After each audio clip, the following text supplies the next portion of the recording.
Hey everyone, and welcome to this explainer. Today, we're diving straight into a fascinating case study of true financial resilience. We are going to unpack the performance of Far East Holdings Berhad, which is this investment holding company operating right in the heart of Malaysia's palm oil industry. We'll be looking closely at exactly how they performed between June 2025 and June 2026, breaking down their financial health and seeing how global market forces shape a regional powerhouse. It's literally the million-dollar question for investors right now, right? How on earth does a company actually thrive when global inflation and geopolitical storms hit? Well, what's wild about our source material today is that it reveals how this specific regional palm oil company, Far East Holdings, managed to see nearly 15% stock gains during a period of major international tension. Okay, let's dive into this. Here is our roadmap for today. First, we'll meet Far East Holdings. Then, track the share price. Look at the financial report card, zoom out to global events and the macro picture. And finally, get to the final verdict. Section 1. Meet Far East Holdings, the micro foundation. So before we look at the company's actual assets, we really need to understand their financial structure. Far East Holdings' ordinary shares are categorized as a share-compliant investment in the Malaysian Islamic capital market. But what does that actually mean in plain English? Essentially, it means strict ethical screening. It's an investment approach that completely adheres to Islamic principles by avoiding interest, which is known as riba, and avoiding excessive uncertainty, or gharar. Operationally, they stay away from prohibited industries, and financially, they have to maintain incredibly low exposure to conventional debt. It's a whole approach that heavily prioritizes ethical compliance and risk sharing. So, what is the core business that actually passes this strict screening? Well, Far East Holdings has more than 50 years of operating experience in the palm oil industry. They have incredibly deep physical roots, boasting 13 oil palm estates and 3 palm oil mills, all located in the state of Pahang. They are a massive economic driver for the region, which is kind of cemented by the fact that the State Agricultural Development Corporation holds over 25% of their shares. Looking at this revenue breakdown, you can see milling is the absolute powerhouse of their business model. For the 2025 financial year, milling accounted for a massive 86% of the group's total revenue. We are talking about record revenues that hit the 1.1 billion ringgit mark. This isn't just a simple farming operation, you guys. It's a heavy-duty processing engine. Section 2. Tracking the share price, the bullish journey. If we track the share price from June 2025 to June 2026, it reveals clear visual proof of a structural, long-term, bullish, or upward trend. Over this period, we literally watched the equity climb from a baseline of RM $3.50 all the way up to a peak of RM $4.50 before finding a new, higher baseline. Let's actually walk through how this builds across the timeline. Back in June 2025, the price was relatively stable, moving sideways with strong support at RM 350. But then, by December 2025, boom, it aggressively climbs to RM 4.3. Why? Because of record performance. The company hit its highest crude palm oil production ever, over 73,600 metric tons, and milling revenue jumped 35%. By early 2026, global demand fueled a peak at RM 450. Investors were reacting to the expectation of really high dividend payments. And even after a totally normal corrective phase, by June 2026, the stock had stabilized at RM 402, keeping that long-term upward momentum very much alive.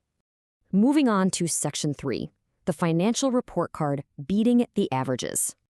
And this brilliantly illustrates the company's operational strength. Return on equity, or ROE, measures how efficient a company is at using shareholders' equity to generate profit. Far East Holdings boasts an ROE of 14.93%. Compared to the industry average of 12.35%, this proves that their record-breaking harvesting and milling efficiency isn't just some lucky break. It's a structural advantage that comfortably outpaces the rest of the industry. Let's break down the rest of this report card. Their earnings per share sits at a very strong 40.31 cent, which allows for generous dividends while still retaining cash for operations. But you really have to look at the PE ratio, price to earnings. Think of this simply as how many ringgit you have to pay to get 1 ringgit of company profit. Investors are paying RM 10.16 for Far East, while the industry average is RM 19.01. That means the stock was trading at a massive discount. It's a genuine bargain, not overhyped. Add in a return on assets of 6.88% that beats the industry and a 4.41% dividend yield that outpaces standard bank fixed deposits, and you've got yourself a highly attractive defensive asset. But honestly, the absolute most crucial point is this single number right here, 5%. That is their debt-to-equity ratio. It is incredibly low. Far East relies very little on external debt. And here is the kicker. Their financing comes entirely from Islamic financing. As of late 2025, they carry absolutely zero conventional debt. This severely minimizes their risk profile. Section 4. Global events and macro. The domino effect. Now we're zooming out to the macro level, and it's a classic cause and effect domino scenario. Geopolitical tensions act as a massive double-edged sword for Far East holdings. On one hand, you've got rising costs. Global issues pushed urea and diesel prices up, meaning fertilizer jumped to account for 20 to 30% of total oil palm production costs, while fuel hikes bumped up transport costs by 5 to 10%. But on the other side of the ledger, conflict in the Middle East triggered a sudden, massive wave of global demand. This pushed the market prices for crude palm oil way up, which ultimately drove their share price to that RM 450 peak. And then currency fluctuations create this delicate balancing act. Operating in the global commodity market means a stronger Malaysian ringgit brings mixed blessings. The benefit? It definitely helps ease the pain of those rising operational costs by making imported inputs, like that crazy expensive fertilizer, cheaper to buy. The risk? Because their export benchmark prices are presented in international currencies, a strong ringgit makes their palm oil more expensive for foreign buyers, potentially impacting their export revenue. Yet, despite all these macro headwinds, Far East Holdings remains incredibly well shielded. Remember that 5% debt ratio? It basically grants them near immunity to interest rate hikes from Bank Negara Malaysia. While other companies are panicking over borrowing costs, Far East barely feels a thing. This makes them a true safe haven asset. During high inflation, investors pull money from risky ventures and flock to stable, dividend-paying stocks exactly like this one. Plus, they are 100% Malaysian sustainable palm oil certified. This proactive adherence to global ESG standards, environmental, social, and governance, is successfully attracting major long-term Islamic investment funds, which keeps the price super stable. Which brings us to Section 5, the final verdict, to hold or buy. So, based on the source analysis, the final verdict is crystal clear. This is a stock to hold or buy for the long term, especially for Sharia-conscious investors. I mean, the stock gained nearly 14.8% over the observation period because it serves as such a powerful hedge against inflation. Thanks to its zero conventional debt, it is highly resilient to domestic interest rate fluctuations. And while your capital grows, it provides a very sustainable 4.41% dividend payout. It's essentially a masterclass in how a conservative capital structure can yield strong, steady results.